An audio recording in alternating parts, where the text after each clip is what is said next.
Assalamualaikum warahmatullahi wabarakatuh. Perkenalkan kami dari kelompok 6 ingin menyampaikan sebuah materi yang berjudul Sistem Akuntansi dan Buku Pembantu yang beranggota sebagai berikut.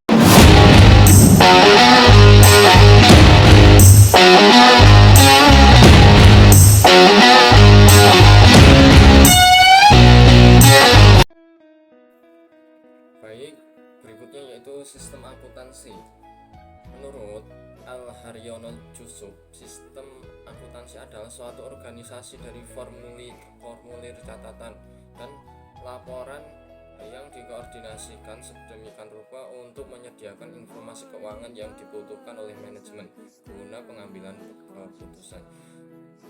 Artinya, sistem akuntansi bukan hanya pencatatan, tetapi keseluruhan rangkaian yang mengatur bagaimana data dikumpulkan, diolah, disimpan, dikendalikan, dan dilaporkan. Selanjutnya yaitu tujuan sistem akuntansi, antara lain menyediakan informasi keuangan yang berguna bagi pengambilan keputusan. 2. Menyediakan catatan yang andal mengenai transaksi perusahaan. 3. Menjaga harta perusahaan melalui penerapan pengendalian internal. 4. Meningkatkan efisiensi operasi. Unsur-unsur sistem akuntansi. Yang pertama yaitu formulir atau sumber dokumen. Digunakan untuk merekam bukti terjadinya transaksi atau nota, contoh faktur, kwitansi, buku kas masuk keluar atau memo. Yang kedua yaitu jurnal. Jurnal merupakan catatan pertama tempat transaksi dicatat secara kronologis berdasarkan bukti transaksi sebelum dipindahkan ke buku besar. Ketiga yaitu buku besar.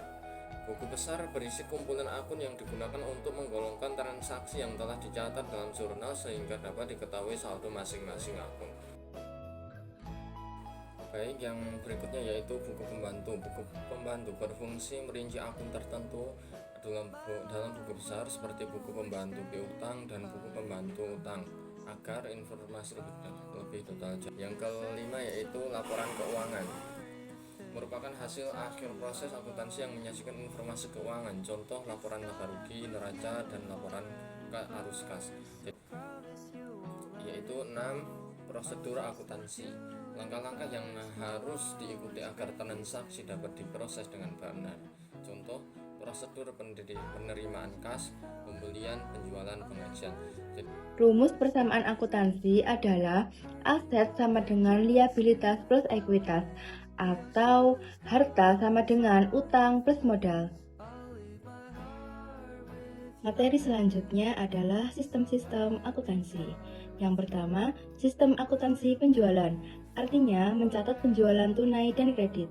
Yang kedua, sistem akuntansi pembelian, artinya mencatat pembelian barang atau jasa.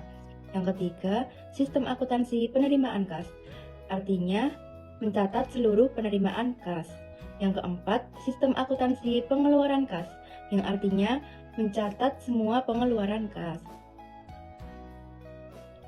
Selanjutnya yang nomor 6 ada sistem akuntansi persediaan, artinya mengatur dan mengendalikan persediaan barang. Yang ketujuh, sistem akuntansi penggajian, artinya mengatur pencatatan gaji dan upah karyawan. Yang ke-8, sistem akuntansi aktiva tetap, artinya mencatat aktiva tetap dan penyusutannya. Yang ke-9, sistem akuntansi biaya, artinya mengelola biaya untuk menentukan harga pokok.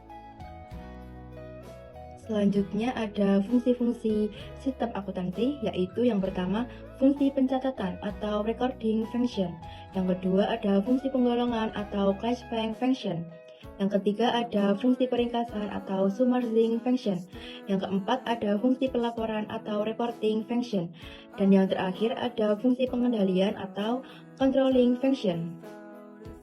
Nah, materi selanjutnya yaitu ada buku pembantu. Buku pembantu sendiri memiliki arti apa sih? Buku pembantu menurut Haryono Jusuf yaitu catatan rinci yang mendukung akun tertentu dalam buku besar, sehingga informasi yang ada pada akun kontrol atau controlling account dapat dijelaskan secara detail. Namun, buku pembantu sendiri tidak menggantikan buku besar, tetapi melengkapi dan memperjelas saldo akun yang terlalu umum jika dicatat hanya di buku besar. Lalu, Apa sih tujuan buku pembantu? Tujuan buku pembantu sendiri yaitu satu, menyediakan rincian akun yang memerlukan pengawasan khusus. Dan yang kedua, mengurangi volume transaksi dalam buku besar. Lalu selanjutnya ada memudahkan pengecekan dan rekonsiliasi. Dan yang terakhir, ada pembagian tugas atau internal control. Lalu selanjutnya, ada hubungan buku pembantu dengan buku besar. Menurut Haryono Yusuf, yang pertama, buku besar yaitu akun kontrol atau controlling account. Contohnya, seperti akun piutang dagang dalam buku besar hanya menampilkan saldo total. Lalu yang kedua, ada buku pembantu rincian transaksi akun kontrol. Contohnya, buku pembantu akun piutang berisi rincian per pelanggan seperti piutang pelanggan A, piutang pelanggan B, dan seterusnya. Saldo akhir buku pembantu harus sama dengan saldo akun kontrol di buku besar. Lalu ada juga jenis-jenis buku pembantu. Apa saja sih jenis-jenis buku pembantu itu? Yang pertama ada buku pembantu piutang, di mana berisi rincian saldo dan transaksi untuk setiap pelanggan, memuat informasi seperti nama pelanggan, transaksi, tanggal transaksi, lalu ada nomor faktur, sumber tagihan, lalu ada pembayaran, lalu ada return atau potongan, dan yang terakhir ada saldo akhir pelanggan. Dan yang kedua ada buku pembantu utang, di mana berisi rincian saldo dan transaksi untuk setiap pemasok, yang memuat tentang nama pemasok, faktur pembelian, tempat termin pembayaran, pembayaran yang dilakukan, dan juga sisa utang. Lalu yang ketiga ada buku pembantu persediaan, di mana buku pembantu persediaan tersebut digunakan untuk perusahaan yang membutuhkan detail per jenis barang. Seperti rincian yang disajikan yaitu kode barang, nama barang, harga per unit, mutasi masuk, mutasi keluar, serta saldo akhir barang. Lalu yang keempat ada buku pembantu aktiva tetap, di mana buku pembantu aktiva tetap sendiri berisi rincian tentang jenis aktiva, harga perolehan, lalu ada penyusutan, dan ada nilai buku, lokasi, dan umur manfaat. Mendukung perhitungan penyusutan dan pelaporan aktiva tetap. Nah, yang selanjutnya yaitu disajikan contoh soal dan pembahasan soal.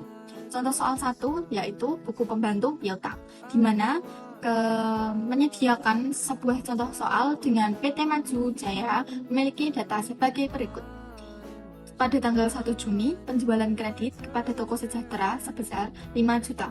Lalu, tanggal 10 Juni, pembayaran dari toko sejahtera sebesar 2 juta, dan kita diminta untuk buat pencatatan pada buku pembantu piutang pada toko sejahtera. Nah, membahas persoalan tersebut,